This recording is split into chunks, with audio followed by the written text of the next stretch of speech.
जय गुरुदेव, जय माँ पद्मावती। मेरे यूट्यूब चैनल में आप सभी का स्वागत है। दोस्तों, आज की वीडियो का टॉपिक है होली क्यों जलाई जाती है। धरती पर होली और दीपावली दोनों ही उत्सव अग्नि पर आधारित है।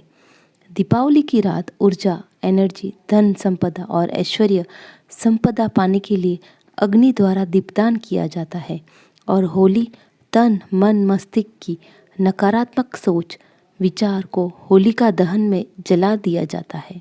होली में अग्नि का विशेष महत्व है। हम अग्नि द्वारा प्रकृति के अनेकों अज्ञात ज्ञात प्रदूषित नेगेटिव वातावरण का नाश करते हैं। दुनिया की ऐसी कोई संस्कृति नहीं है जो अग्नि को देवता मानकर न पूजती हो। संसार अग्नि की ऊर्जा से चलायमान है। शरीर को चलाने वाली जठार अग्नि, तप की अग्नि, कर्माग्नि और सूर्य की अग्नि से संसार चल रहा है। होली इस अलावा इस भाव से जलाते हैं कि सत्कर्म रूपी यज्ञों और प्रतिदिन की प्रार्थना प्रदीप्त रखे, जिससे हम भी अपनी तेजस्विता मतलब अग्नि को सदा रात दिन दुर्भाग्य रूपी आघात से अपनी सबकी रक्षा कर सके। अगर अग्नि आध्यात्मक और शिव साधना की जले तो हर रोज़ होली जैसा आनंद प्राप्त होता है। होली के उत्सव में इतना उत्साह होता है कि प्रेम के समीकरण के सारे द्वेष दुर्भावनाओं का नाश होने लगता है। काम, क्रोध, बलवान और राक्षस प्रवृत्ति वाले लोग अति तीव्र गति से बढ़ते हैं। होली के अवसर पर प्रदीप्त सतोगुणी अग्नि सभी की साथी है, हमारी मित्र है। होली में गाय के गोबर के उपले का क्या महत्व है, आइए जानते हैं। गाय के गोबर के उपले में हवन सामग्री जटामासी, गुगल, नागरमोथा, शंखपुष्पी, ब्राह्मी, पूर्णनवा, गुलाब, खस, मुलेठी आदि आयुर्वेदिक घटक द्रव्यों को मिलाकर शिवालय या घर के मंदिर में अवश्य जलाइए। इससे दुर्भाग्य का नाश होकर भाग्य के ताले खुल जाते हैं। मन मस्तिष्क भारहीन, अवसाद मुक्त, डिप्रेशन और अशांति रहित हो जाता है। होली जलाने से दुख दुर्भाग्य का नाश होता है। अगर आपको लगे घर में कुछ नेगेटिव एनर्जी दिख रही हो तो उस दिन आपको जड़ी बूटी वाले 5 उपले लेने हैं जो हमने अभी बताए हैं। उस 5 उपले पर कपूर, सुगंधित द्रव्य रखकर अग्नि प्रज्वलित करने के बाद घर के खुले स्थान पर रखने हैं और हाथ में पानी लेकर उपले के बाहर चारों तरफ अर्पित करना है। देवी होलिका को घर का बना हुआ नैवेद्य अर्पण करने के बाद ये मंत्र बोलना है। व्यानाय स्वाहा, अपानाय स्वाहा, उदानाय स्वाहा, समानाय स्वाहा, प्राणाय स्वाहा, ब्रह्म अनु स्वाहा द्वारा अग्नि में चढ़ाने के बाद हाथ में लेकर चारों तरफ घुमाकर जमीन पर गिरा दे। अगर मोहल्ले में होली जल रही हो तो जलते समय परिवार के प्रत्येक सदस्य को एक लकड़ी, 5 जड़ी बूटी युक्त गोबर के उपले या कंडे अवश्य अर्पित करने चाहिए। इससे पूरे वर्ष किसी भी प्रकार के तंत्र टोटकों का प्रभाव नहीं होता, सभी प्रकार के अनिष्टों का नाश होता है। यदि ग्रह नक्षत्र दोष, दुर्भाग्य और काल सर्प पितृदोष है तो एक नारियल गोले में मधु पंचामृत भरकर होली की अग्नि में अर्पित करना चाहिए। इस प्रयोग से अनेक शारीरिक मानसिक व्याधियों से मुक्ति व आर्थिक स्थिति मजबूत होती है। होली की अग्नि पूरे वर्ष के प्रदूषित वातावरण का नाश करती है, इसलिए पड़वा के दिन सभी का मन प्रफुल्लित रहता है।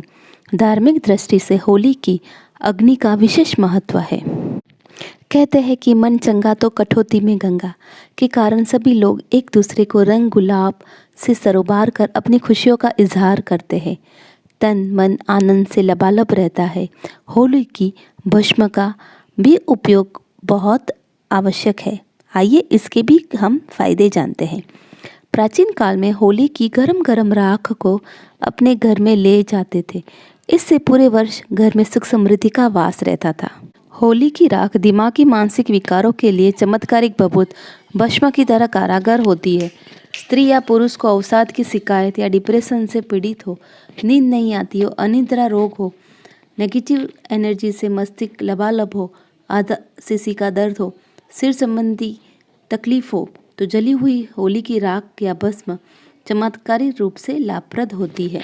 यदि किसी बच्चे या अन्य को बार बार नज़र लगती हो, बच्चा दूध पट्टा हो, पसली चलती हो, चिड़चिड़ा हो, शरीर पनप नहीं रहा हो, शिशु के सभी विकारों में होली की भस्म का उपयोग अत्यंत लाभ देता है।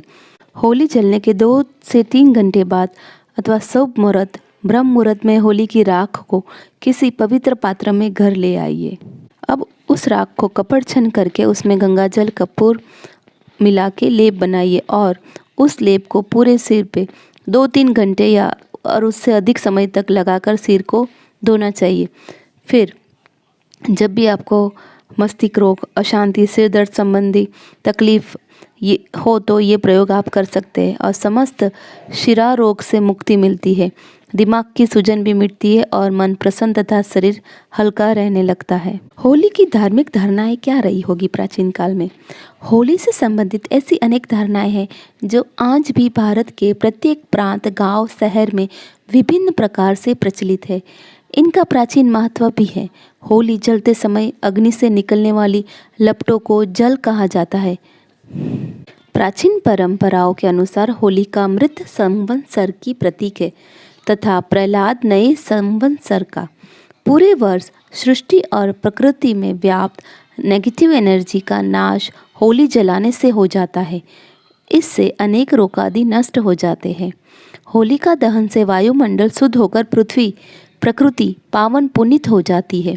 होली के 15 दिन पश्चात भारतीय नव वर्ष नए संवत्सर का आरंभ होता है। इन 15 दिनों के अंतराल में पृथ्वी से नकारात्मक आसुरी शक्तियों का सर्वथा विनाश होकर पुनः नवीन ऊर्जा का संचरण होने लगता है। दोस्तों, होली दहन के अंदर हम जब गेहूं के बाल जो जौ जलाते हैं उसका महत्व जानते हैं। होलिका दहन के समय उसमें जलाई जाने वाली जौ की बाल को होली की बाल कहते हैं। जब होली जल रही होती है तो जानकर लोग और विशेषकर ग्रामवासी उसमें जौ की बाल को भूनते हैं। होली की अग्नि में जौ की बाल भूनकर घर की ओर जाते समय जो व्यक्ति सामने आता है उसे जौ के भुने दाने देकर अभिवादन करते हैं। इसे घर में बिखेरा जाता है और लोक विश्वास है कि इससे घर में धन धान्य में वृद्धि होती है। होली की बाल कृषि का प्रतीक है। इसी तरह समस्त कृषि उपज को होली की अग्नि में पवित्र करते हैं। आधे भुने हुए अन्न को संस्कृत में होला, होले या होलक कहते हैं। दोस्तों, आइए जानते हैं होली का आदिकालीन वैदिक स्वरूप। होली का त्योहार बसंत पंचमी के 40 दिन बाद फाल्गुन मास की पूर्णिमा को मनाया जाने वाला हर्षोल्लास का पर्व है। पौराणिक मान्यता मुताबिक प्रकृति से प्राप्त किसी भी नई वस्तु को पहले देवताओं को अर्पित किया जाता है और उसके बाद हम स्वयं उसका उपयोग करते हैं। फाल्गुन की पूर्णिमा तक खेतों में फसल पकने लगती है, इसलिए उसे देवताओं को अर्पित करना आवश्यक है ताकि बाद में जन साधारण उसे उपयोग में ले सके। इसी उद्देश्य से यह यज्ञ पर्व प्रारंभ हुआ। नए अनाज से यज्ञ करने के कारण ही इसका नाम नवशयष्टि यज्ञ पर्व पड़ा, जो आगे चलकर होलक उत्सव कहलाया। अब होली बोलते हैं। अनाज के अतिरिक्त यज्ञ में घृत तथा अनेक प्रकार की जड़ी बूटियों युक्त गोबर के उपले की आहुतियां भी डाली जाती है। यह सब व्यर्थ नहीं था, इसके पीछे ऋषियों की वैज्ञानिक दृष्टि थी।